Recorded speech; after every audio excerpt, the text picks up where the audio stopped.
Welcome to the Think Fit, Be Fit podcast, part of the Think Fit, Be Fit podcast network, where we put the power of dynamic fitness back in your hands one mental rep at a time. Effective thinking for potent fitness. Welcome to the show. Jennifer and Angela coming in from Impact Your Fitness in Alexandria, Virginia. We're going to have some fun today with some new knowledge on MRIs. So a really fun structure for today. We're going to go through and talk about maybe some trust issues and some quiz like trivia about MRI, just to look at the technology in a more objective way. And three, I have some research about the reliability and overuse of MRIs. Can't wait to dive in. So how are you today? I'm super great. How are you? I'm fabulous. I've been looking forward to this one. I really love showing people a different side of things, and I think we trust MRIs a lot. Yeah, that feels good. I think we trust MRIs in our modern, orthopedic culture a lot.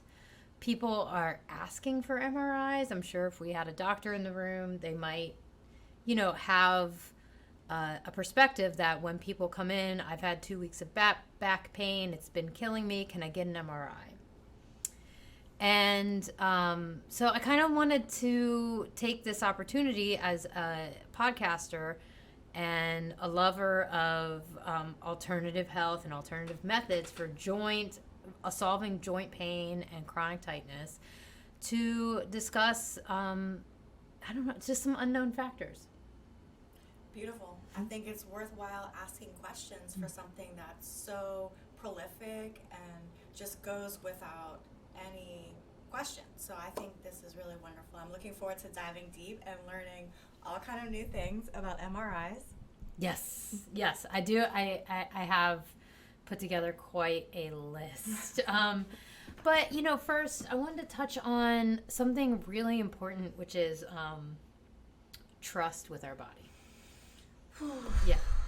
So, there's a lot of, I have a lot of thoughts on this because I've worked, on a spiritual level, emotional level with myself, learning about my body, healing my body.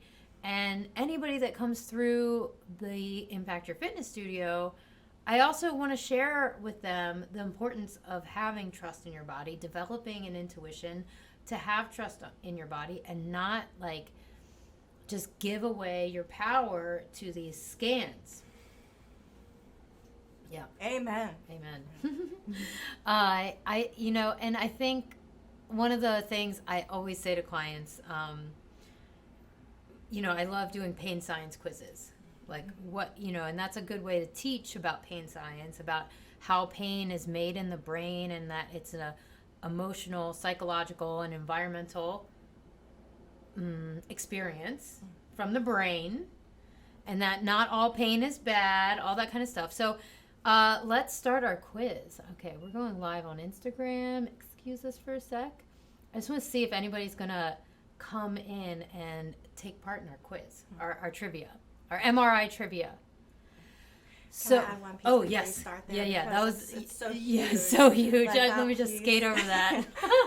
The piece about trust, Yeah. I love that about Impact Your Fitness, and our approach with people is truly reinstilling and restoring that innate trust and knowing in the intelligence of the body. I think if people can and it can be a big jump because we are trained in a completely opposite paradigm.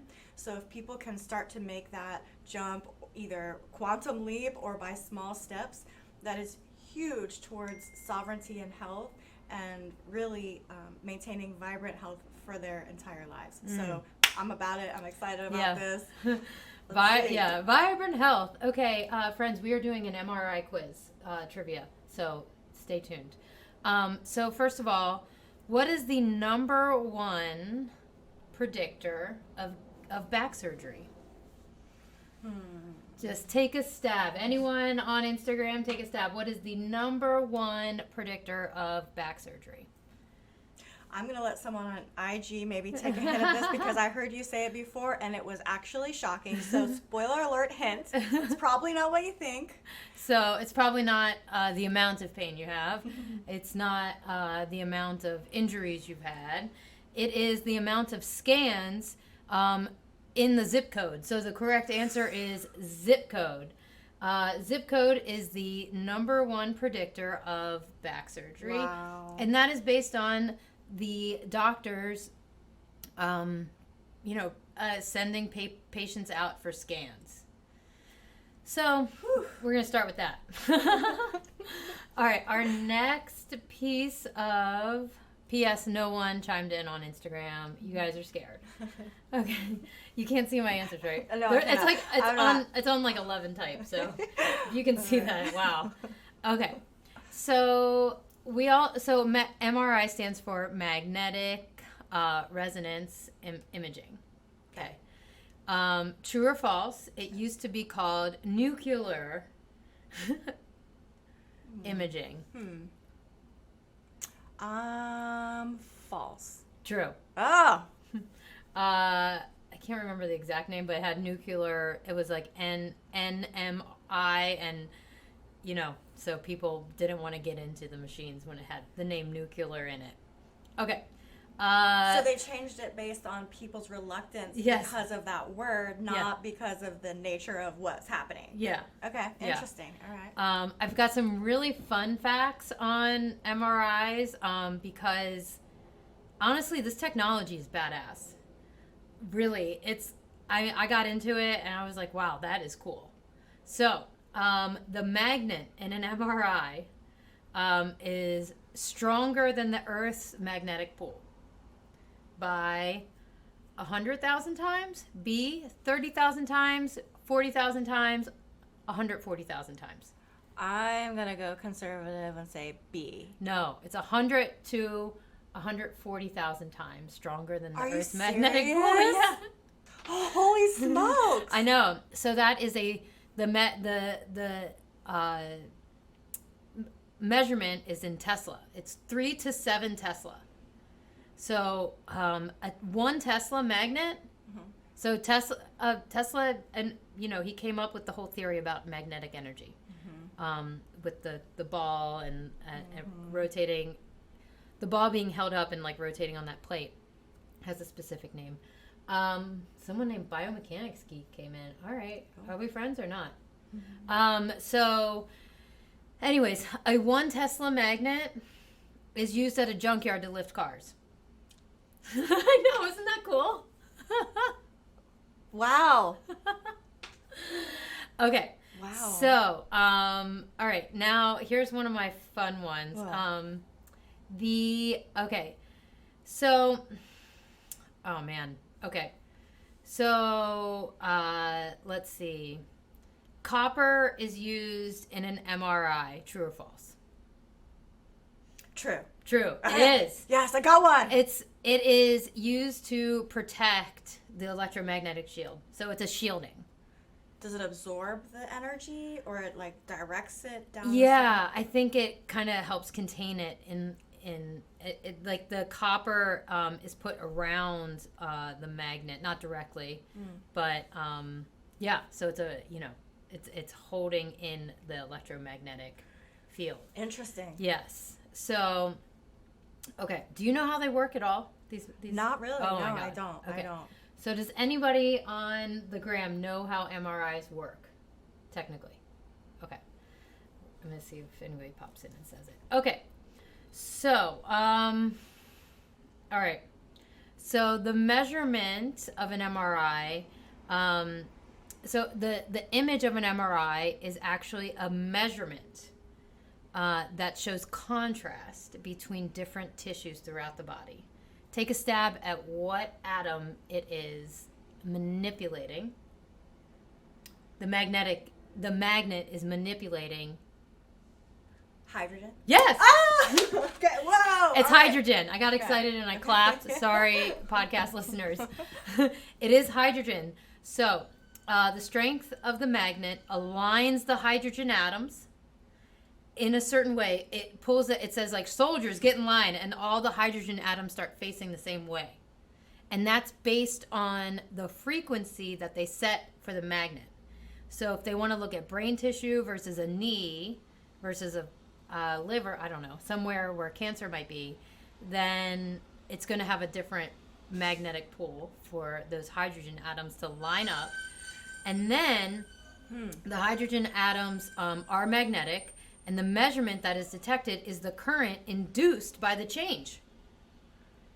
And that is the change in like their alignment. So the imaging sequences come from different like sequences so that they can see like the different tissues. I already said that. So this is from a textbook. The basis of MRI is that certain atomic nuclei, typically those of hydrogen, in the tissue become magnetized when placed in an external magnetic field. This produces in the tissue a net magnetization, M, measurement, that is initially aligned with the direction of the main magnetic field. You can tell I got that from a textbook. It had, and then it talked about like the actual calculations that go into it, and it was very cool. Wow. Yeah. So the radio waves excite the hydrogen atoms. And then the contrast is measured, and that's how they find out. With the magnetic pull. And they get an image from that difference. Who figured this out? This is okay. So good question. It was figured out in 1933 and didn't come to use until 1977. Yeah. So it took a while to get this together. Before they renamed it. Yeah. I'm done with you, Instagram. Okay, anyways, discard video. Okay, I don't want to distract. We're having a good time. Okay. Hydrogen, magnets, what? I mean, what more do you want? What more do you want? Okay, so I think, like, that it was really cool to learn how it worked. And that, like, the magnet at the junkyard pulls up a car, and it's, like, 6 times stronger than that. I thought that was cool. And then I watched a video on how it's made, like the GE factory, and I was like, oh, wow. This is really amazing. I had no idea. Yeah. So, why do we get in MRIs? Let's talk about that next. But I want to take a quick moment to acknowledge our affiliate program with Holy Hydrofix, Holy Hydrogen. Heck yeah. And I promise you, I did not want to do this podcast just because hydrogen is involved. Hydrogen is like the smallest molecule, right? Yep. Okay.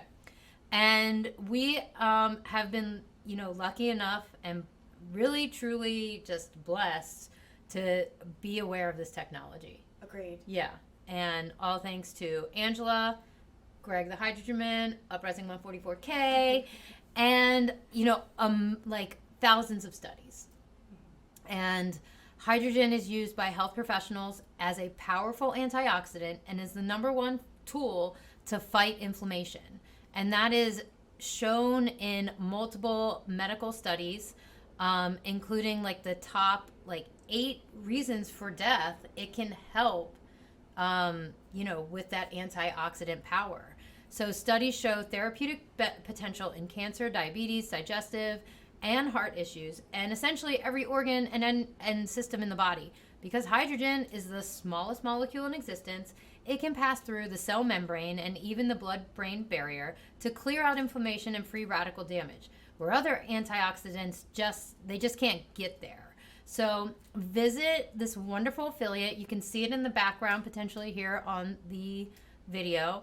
I'll have some hydrogen water in a minute, and it's just this small, really functional machine to add molecular hydrogen to your water, or you can use it and just breathe the gas or inhale the gas in. Visit holyhydrogen.com to dive deeper into the research and order the best hydrogen generator on the planet. Use code ThinkFit100 for $100 off your order. It's not going to be the last time we talk about them, because Greg came on the podcast and I'm hydrogen. Yes. Yeah, I'm into it. It's really, we experiment with a lot of things. That's an understatement. And this is one of the things that we found that really moves the needle so much. And, we just love it for all the reasons Jen said. And the other beautiful sort of sophisticated technology of hydrogen is that it not only, goes in and calms inflammation by searching out those free radicals, but the byproduct is that your body receives water. There's no harmful byproduct. You can't do too much. There's some ways supplements can throw off chemically some things going on. But with the hydrogen, you're totally safe. And shout out to the Japanese. They use it all over there. They carry it in ambulances. Sorry, I know that you've mentioned that before. No, they haven't. Yeah. It's really special. So, and I didn't realize that about the MRI, but it made sense in all of my understanding of hydrogen, how really everything relies on it. Yeah. And so to me, I was like, that was the first thing. I'm going to guess hydrogen. Odds are pretty good. Yeah. That's what's going to be influenced. So cool. Can you pop off that light? Oh, yeah, sure. Yeah. No, that didn't help. Okay. Put it back on. Yeah. All right. We're not lighting experts. Anyways, I am going to indulge you in some interesting facts about MRIs. Okay. That hydrogen aligning magnet. Why do we get in it? Okay. Why do we get in it? Yeah. My knee hurts. My back hurts. It is used for brain readings. I think that's one of the interesting things I've seen it used for. It's taught... Functional MRI readings have taught me a lot about the brain. It gives you a visual of blood supply in the brain. That's what it's doing. So they've done a lot of studies on musicians where they see different, blood flow activity and all the areas of the brain that get ignited when somebody's producing and playing music. Cool. That's right? so cool. And so, there's those kind of MRIs. There's standing MRIs, which I think is very cool. Do we want to see the knee in a load-bearing capacity? Do we want to see the spine in a load-bearing capacity? Cool. Do we want to see, it can pick out different cancers. In fact, MRIs far out, perform biopsies. Without the invasion. Yeah. Interesting. Without the radiation, right? So there's a lot of great reasons to use an MRI, but I think with great power comes responsibility. So let's dive into that. Also, one of my favorite functional MRI stories about pain science is when they used a case study of a athlete with ankle injuries. I think it was a dancer. And she had sustained multiple injuries to this ankle, but at the moment it was doing well from a pathological point of view. From the medical provider had said you're clear for dancing and exercise, but you still have pain, and she still had pain. So this functional MRI imaging it really gave us a look into how the brain produces pain, and it is a construct of the brain, not the tissue. Because when they took this woman through mental exercises of her, and when she was just moving her ankle around, and she had full range of motion, she was getting all kinds of pain responses in the brain, even though there was nothing wrong with the tissue of her moving her ankle. So, I love quoting that, and I guess all this to say I'm not anti-MRI, but I am just here I want to say, let's normalize consent for medical, procedures and tests. Beautiful. Yeah.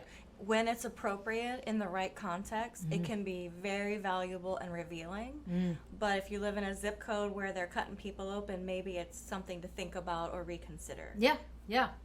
If the doctor's too quick to get to the MRI machine or get you there, that seems to be an issue. So let's, I did a lot of research for this. Shout out to Kenan for helping me out. I also want to say I have a correction. The first episode we did with just an intro to the season, I quoted a really cool study on asymptomatic hips and MRIs. I remember. Yeah, I totally goofed one part of that, a really big part of that. All those percentages were correct, and I still have that info if you want to dive into that. I said like a couple thousand people were in that study. It was like 50. Whoops. So I think I just got excited and I just want to correct myself. I still stand by that study. I think it's a great one because multiple people went into the MRI. 45 people went into the MRI with no hip pain. And, you know, it was like, what was it, 69% showed labral tears with no pain. And I think that is still a huge finding, and I definitely stand behind that, pointing that out. So, a few factors with MRIs that are inconsistent. One is reliability. And the other big question I have is, do MRIs generate false alarms? And do they create like a streetlight effect? You didn't know it was there until the light came on, right? So it's like, yeah. So those are my 3 issues. So reliability. This, I'm going to quote a really big study, meaning like shocking, tragic, and not funny. So it was one woman had, 10 different radiologists from different facilities. 63 years old, volunteer with sciatica. She allowed herself to be scanned over and over and over again, and the radiologist did not know they were being tested. So the radiologist in these 10 different scans cooked up 49 different findings. No. Yeah. Yeah, 49. So 16 were unique. Not one was found in all 10 reports. No. Yeah. There wasn't even a common denominator amongst these. They all came up with, wow. Yeah. So pretty tragic. That's hard to believe. Yeah. So that was a 2016 study. It's called Variability in Diagnostic Error Rates of 10 MRI centers performing lumbar spine MRI examinations on the same patient within a 3-week period. This Journal of Spine Journal. And so was the difference the interpretation of the images? Yes. So the images were basically the same or similar enough? The machines are different. The technology was different. But the interpretation is the main source. The radiologist. Wow. Yeah. So, the thing to understand about, I think, MRIs is that they don't get a lot of info on the ligaments. And what is a spine? There's so many ligaments. So, and if you go at a different time of day, you're going to get a different reading. If you go in, and there's studies that show that, like, if you go in, like, I might pull that up. So, because I got it. So if you go in the morning, you'll get a totally different reading than in another time of day. Because the hydration of the disc, potentially. So let's see what comes up here. Okay, so I have a folder on my drive with 6 times 4. 22. 24. Okay, 23. 22 different papers on how disc can regenerate. And they call it spontaneous healing in the medical literature, by the way, because they don't know what causes the healing.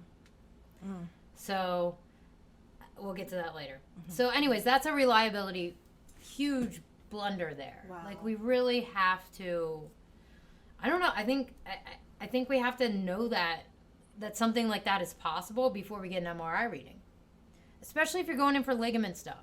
Ligaments, we've all heard it, they don't have a lot of blood flow.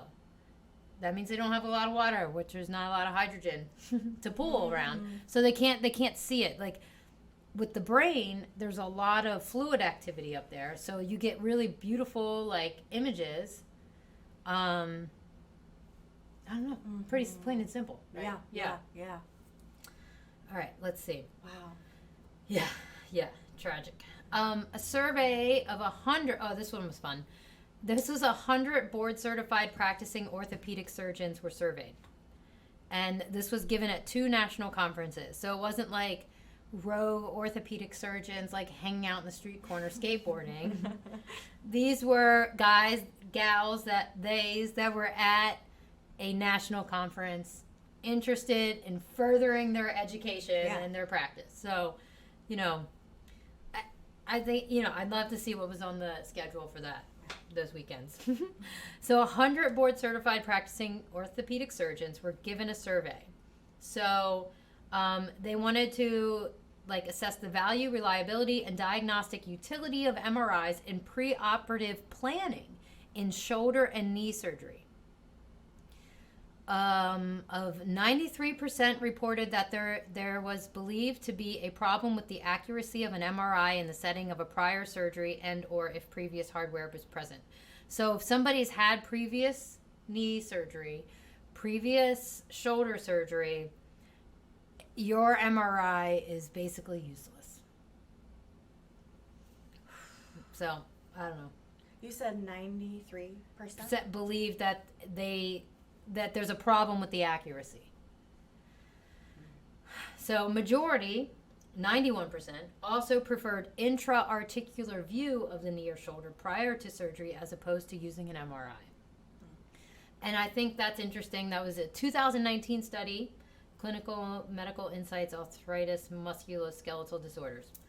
That was the name of the journal. So I think what's interesting, one, is the future of medicine. One of them is going to be a lot of electrical impedance. The other thing, I think, is robotics. At the University of Virginia, actually, Liz works for one of these orthopedics. This is fascinating. This guy pioneered the smallest little robot to go in and look at any tissue. I mean, it's like hair sized. Wow. So they can get a really, really these views of tissues and organs that, it can help with surgery. It can help with so many things, diagnostics. That's amazing. I know. I heard something, it wasn't diagnostic, but that they had these tiny robots programmed to go in and get cancer out. Yeah. So it's really interesting to see what emerges from this, this technology. But yeah, we have to acknowledge, these MRIs cost $200,000. So, it's got to get used. I was watching them make it in that GE factory. I was like, wow. The materials they were using are indestructible. Wow. It was fiberglass, all kinds of. They used helium to make it super cold so the magnet wouldn't heat up. Mm-hmm. I mean, it was wild. Mm-hmm. Yeah. So I don't know. I really hope to keep aligning with orthopedic practices that are non-surgical. Because the more that we learn, the more that I think this is my professional opinion, most orthopedic surgery is kind of barbaric. That's it. Mm-hmm. I think in 10 years, we're all going to kind of see that. We're going to be like, oh, that hammer nail situation is kind of gross. Well, I'll say just from watching you've earned that opinion. Yeah. Because you've seen countless people come in with harm. Yeah. And long-term harm. Mm-hmm. So, again, we're not saying everything is wrong, this is wrong in every case, but there's enough information you have to, I think, have a very valuable opinion on the matter. And that financial thing is a big piece as well. I don't know if you're planning on getting into that in your further questions, but I want to know, because do people get kickbacks from? Yes. Yeah. Okay, we'll get that. So it's not a ton of money in the scheme of how many. I mean, it definitely adds up. It's probably more than we get from a affiliate with Holy Hydrogen, Think Fit, Be Fit, 100, whatever. No, you know what I mean? The lower end of that that kickback number is $600 for a scan. Mm-hmm. Higher number being closer to $1,500. Okay.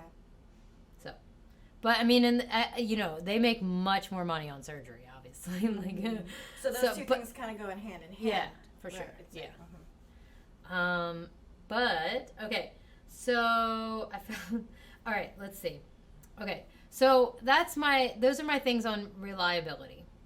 And I think like the ligament piece shouldn't be like forgotten, because most pain that is like tissue driven, it comes from ligaments being stretched, especially in the hip, especially in the low back.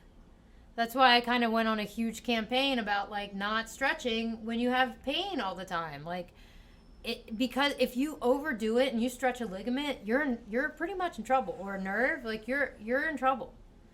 Nerves can heal, ligaments not so much, but that's why they have so many pain receptors. Because the body knows that they can't like repair that tissue.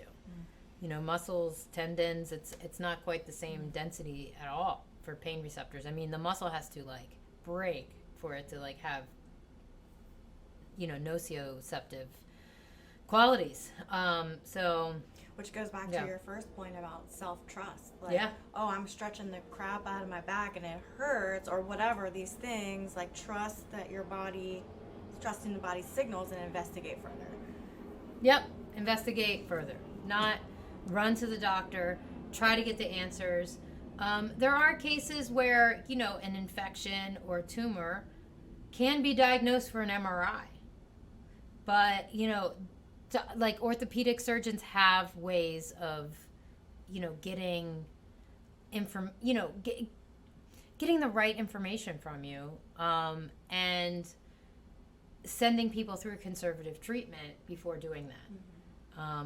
Maybe this is where those ultrasound machines could be very useful too, Anyways, let's talk about the overuse of this technology.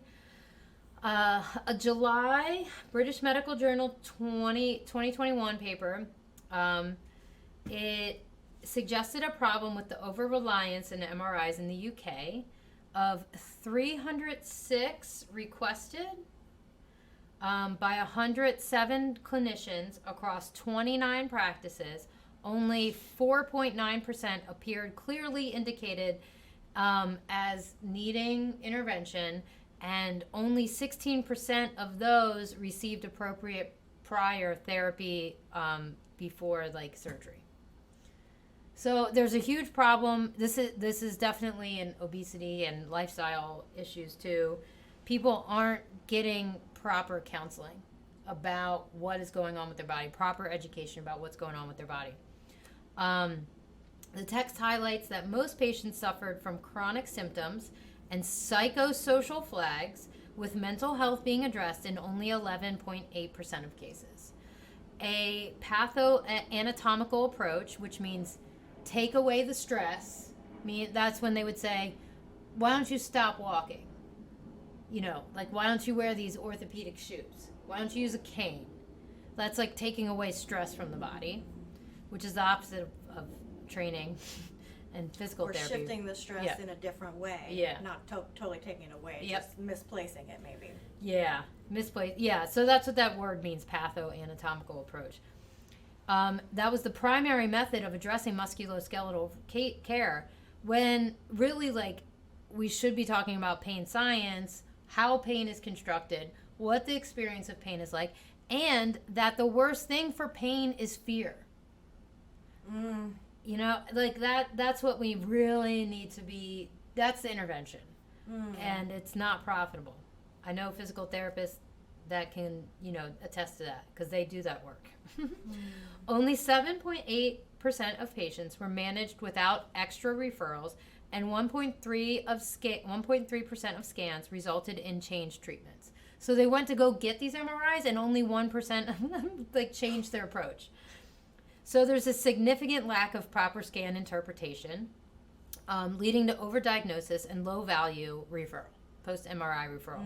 So it's like they're not doing anything about it. Like, they're doing these scans, and, it's just overused. Like, when you really could be, counseling someone, talking to them, asking good questions, and finding out the right method, the next thing to try.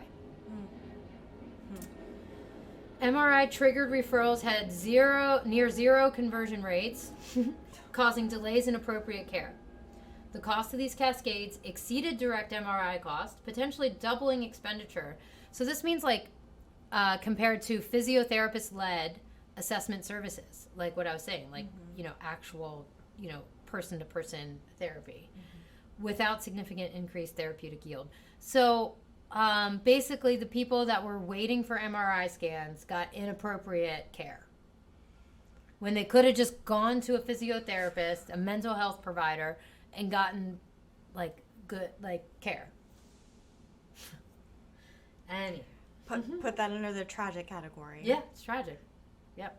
And probably in that period, they increased their fear, which is what I heard you say, that is the number one contributor to pain. Yes. And I don't know anybody that would be like, yeah, let's go get an MRI. It's going to be amazing. There's a ton of fear because there's uncertainty. What am I going to find? And people are right to be nervous about, am I going to need surgery? Which is, depending on zip code, whatever that's going to be. But that's really startling. Yeah, I mean, they are kind of useless in the fact that, they're just telling you what you already know. That's what a lot of people are finding. It's they're just telling you what you already know. I've worked with people that have gotten those executive scans where they do the whole body. And that can be, that's a false alarm generator. Right? I would argue for a much more holistic wellness approach. What measuring pH, measuring body temperature, assessing your spiritual and emotional health on a regular basis. I mean, that sounds kind of cheesy, but it's huge. It's huge, yeah. It sounds, taking inventory of yourself, and I just don't think we give enough credit to the whole the trust of the body, the innate healing capacity, and how much we can do without our body's built for redundancy. Both of my knees have torn ligaments in them. I'm not suffering.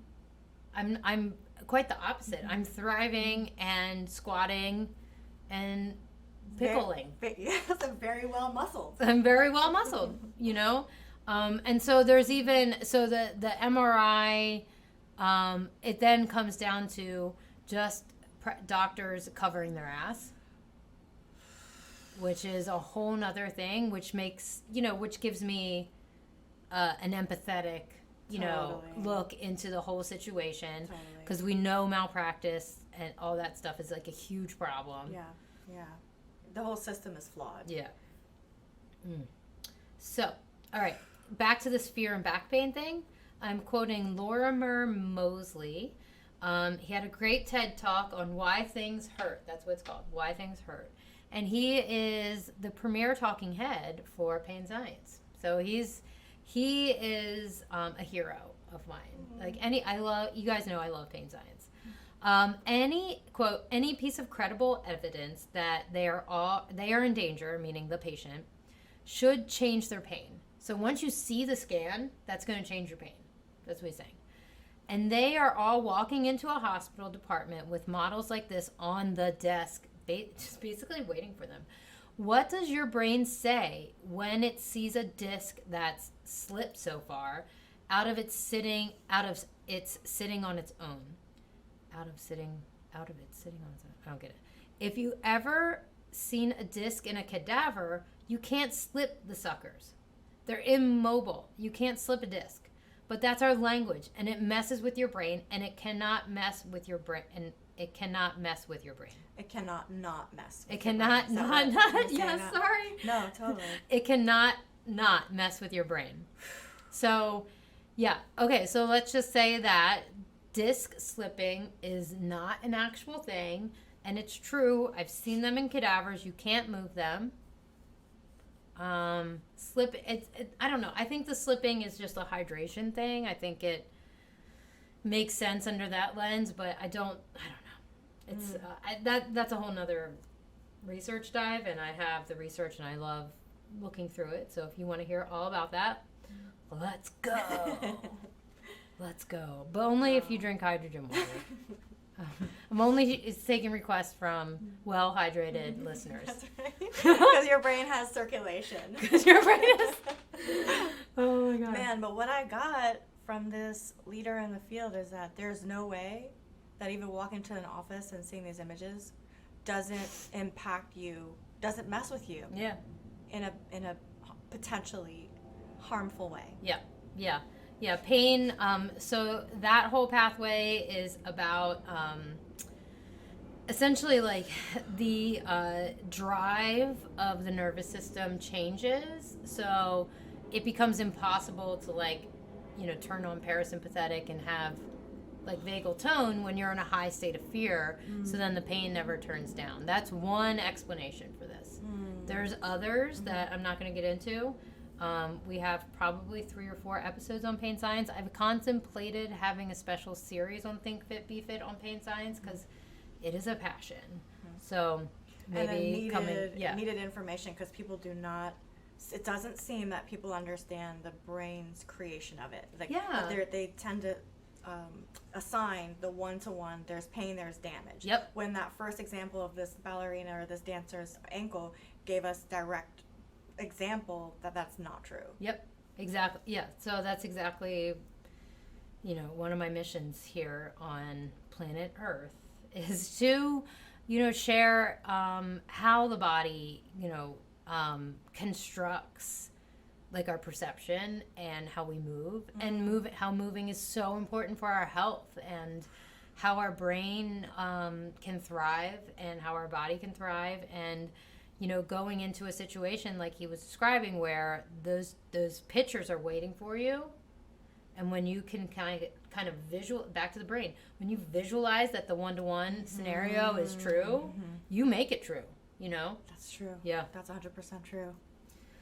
And the other part that can lead to that like downward slide mentally on that trajectory or this downward spiral is the belief that it's a linear progressive downturn. When you showed in that the thing about the spine, those can regenerate, but people don't ever think of that, and they're getting the visual, they're making it true in their brain, and they're creating this linear progression in one direction when really it's multi-directional, possibly depending on the case, but nobody so that just contributes to the fear and that sympathetic turn on, all of that.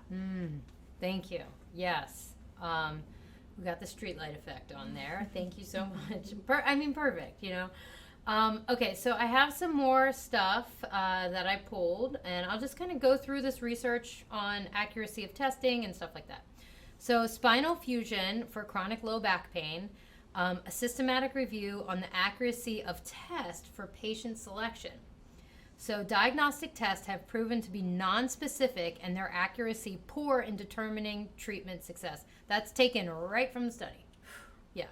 And shout out to intern Kenan for helping me with this. 2 randomized controlled trials compared fusion with cognitive behavioral exercise therapy or an intensive rehab program and reported equal improvement for fusion and conservative treatment. So you don't need that $9 screw in your back. Oh my gosh. I gotta collect my eyeballs. I know, rolling so hard in my head. That's insane. I know. With the outcome of spinal fusion being more costly, leading to greater complications and morbidity. That made my stomach turn a little bit. Okay, on to the next one. Pitfalls and peril. It says pearls. Maybe it says pearls. I don't know. An MRI of the knee. Sources of such pitfalls include areas of normal anatomy, anatomic variants, and technique-related artifacts masquerading as abnormalities, as well as commonly overlooked abnormalities. That's what the doctors were displeased with. Basically, an MRI of the knee is really, I'm just going to say useless. Unless, I don't know. Those orthopedic surgeons seem to agree with you. Yeah, and they do. Yeah, 93% of them agree. evaluation of menisci may be misleading because it is difficult to distinguish tears from areas of intrameniscal degeneration, and the extent of a tear may be overestimated on a T1 weighted imaging. So T1's a type of image. Normal anatomic interfaces may also mimic meniscal tears on orthogonal short TE MRI acquisitions. So yeah, we're just seeing like proof that normal anatomical variations skew the radiologist in their reading, because we're not all perfect specimens. Yep. And that's it. Oh my gosh, this is reminding me. Yeah. Aunt Jamie's son got an MRI. They showed a tear. They went in and they couldn't find it. That happened with my first client. Yeah, today. That happened to her this year. He was pissed. Yeah. Rightly so. Yeah. So what do? They just sew them up and then say, sorry, we didn't find anything. You're good to go. Yeah, I guess. And create that new scar tissue now from cutting it open and the trauma of that surgery. Yeah. Okay, just checking. Just checking. Just that's what we did today. All right, next. Okay, is lumbar fusion necessary for chronic low back pain associated with degenerative disc disease? A meta-analysis. So pretty a pristine level of data here. The present meta-analysis determined that fusion surgery was no better than non-operative treatment in terms of the pain and disability outcomes at either short or long-term follow-up. So this all kind of starts with getting that MRI. Like, you didn't need it because degenerative disc disease can be helped with conservative treatment. That's what I'm saying. That's all I'm saying. Lumbar fusion is one of the most commonly performed procedures for degenerative disease of the lumbar spine, whose safety and efficacy remains controversial for chronic low back pain associated with degenerative disc disease. So, like, my concern personally is that once you get one, you have to, like, stabilize the rest of the spine. And people fight tooth and nail not to get that second or third surgery. We've seen it I've seen it so many times in my 12, 13 years doing MAT, I can't count. And it sucks. You know, and some people, one woman I worked with within the last 2 years, she went back and got another surgery, and she's not even 50 years old. Like, I was, you know, I felt my heart sunk, you know, obviously. Yeah. So in this meta-analysis, it included 6 random controlled, studies, and they concluded that fusion surgery was not superior to non-operative care. So another note from this meta-analysis is that lumbar fusion is not necessary for chronic low back pain associated with degenerative disc disease, given the pain and disability outcomes were no better than the non-operative treatment represented by cognitive interventions. So, get hydrated. Stay hydrated. Yeah. Can I just say one thing real quick, that what I hear in this entire session is your desire to just educate people before they go down a slope where they can't so easily turn around, because you've seen the outcome when people don't have that information in advance, and it goes badly. I just want to thank you for this, you know, because I can hear the passion in your voice for those people that you couldn't maybe stop from going in that direction, and you've seen them suffer. So, you know, I'm so glad to be a part of this today and sharing, and maybe somebody just gets some more information. And you're not telling anybody what to think, but just like, here's data, and here are the facts that they're not gonna disclose to you. Well, yeah, I don't know. Yeah, maybe consent does become the new thing. Like, we should know the risk of getting an MRI before we get in there. Yes. I did read about some accidental deaths that were really gnarly because of the magnetic something flying around. I was going to ask you, because that kind of strong. Oh, that is scary. Yeah. Woo! Yeah, some of the videos, like some of the stuff on YouTube is like them just throwing a stapler in an MRI and seeing how crazy it goes. Like, it becomes like a bullet. It's like, poo, poo, poo, poo. Like, it's wild. 140,000 times the Earth. Yeah. On the higher end. Okay. And then on the lower end, it was closer to 40,000. Okay. So, but we know we want the big guns. So it's probably at 100,000, which is about, I think they said 6 Tesla.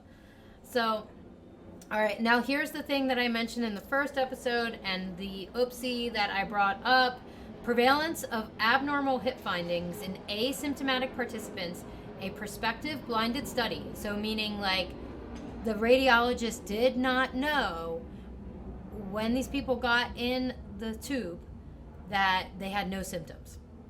Okay. So this is like full radiology dependent. 45 volunteers with no history of hip pain, symptoms, injury, or surgery were recruited for this study. All MRI scans were reviewed by 3 trained radiologists, which, I actually advocate people to do that. I'm like, go get it read by someone else. Go get your second opinion. Nobody fucking listens. Okay. Anyways, next bullet point. Abnormal finding was considered positive when 2 of the 3 radiologists agreed on its presence. So in the scope of things, like, they know not all radiologists are going to agree on the findings. I think that's an interesting takeaway. They're already acknowledging. Yes. That there's a lot of human reliance and error on MRI readings. Okay. Magnetic resonance images of asymptomatic participants revealed abnormalities in 73% of hips, with labral tears being identified in 69% of the joints. And then the rest of it are bone cysts, osteobumps, cartilage defects, acetabular bone edema. So, I'm just happy you all have this information now. What else did I want to say about this? I'm just going to get back to my work, kind of healing joints and moving about the world without ligaments in my knees, and kicking ass. Are we pickleballing tomorrow? We are. It's on. See you not in the kitchen. See you not in the kitchen. Snack corner stat. We're going to be well hydrated for our pickling. Yes. I think that's a good takeaway. I'd love to know what else you want to hear on this technology season.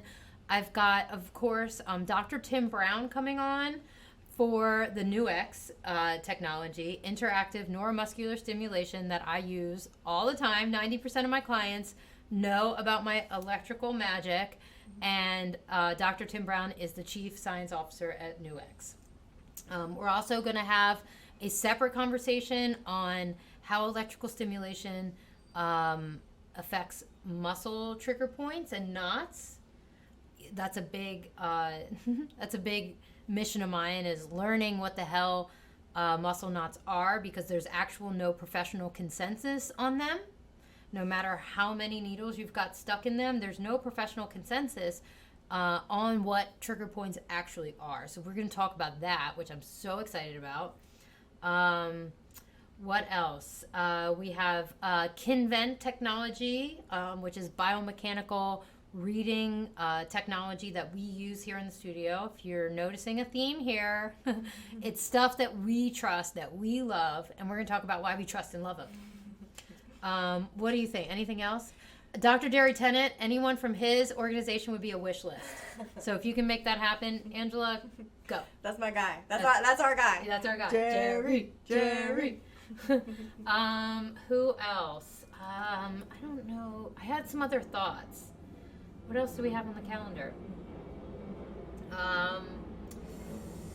Podcasty people. Dr. Tim Brown. Oh, there was someone else. Oh my gosh. I can't remember. But so if you guys have, we're open to more guests. We have room for a couple more. So I want to know what y'all think. Oh, we have Rob coming up. We haven't published that episode yet. We have some, we want to talk about mitochondria. So I think it's worth another conversation on mitochondria. I love it. Yeah. That was a very interesting deep dive we took with him. Yeah. So something, I think something about, how the mitochondria are energized and fed. Because we talked a bit about circadian rhythm, which has a lot to do with mitochondria, but we didn't talk about mitochondria too much specifically. We didn't do much talking at all, really. Yeah, we listened. We learned a lot. And he is launching an online membership site. So I signed up to be on the wait list because this guy is so smart. So shout out to Coach Rob Jacobs. And we got some hormone stuff coming up. I don't know. Let's get more stuff. More stuff. I'm excited. Yeah. I'm curious now. You've got my interest peaked on magnetism and the influence of the water in our bodies and the earth and all of that. And I'm very. That's another thing that we'll potentially dive into. That's exciting. Dive into it. Yeah. Okay. Thank you guys so much for hanging out today. It was more than a delight. Favorite snack this week? Oh, what is my favorite snack this week? I'm liking those new Perfect bars. I also am enjoying that. Yeah, I'm liking the new Perfect bars. Yeah, I'm gonna go with that. They go nice with a glass of raw milk. Yeah, they do. They shout out to raw milk. Oh, you know who else I wanted to have on the podcast? My friend Kat, who has the farm. She's busy. She got a lot going on. So I would really like to have her on because I want to talk about, how technology plays into what we eat, and she uses regenerative agriculture. So I kind of want to talk about that, how, regenerative is honoring the ecosystem, the capacity within versus, again, relying on, external sources of I don't know what I'm talking about. Anyways, fertilization and how the chickens and all that stuff. Okay, chicken, cow, bok, bok, bok. All right, we're out. You guys just got a dose of unhydrated Jen. Don't forget to check out our affiliate. Thank you so much for being here. Thank you so much for listening and being a part of the Think Fit, Be Fit podcast network. Don't forget to subscribe and share this podcast with your friends and family.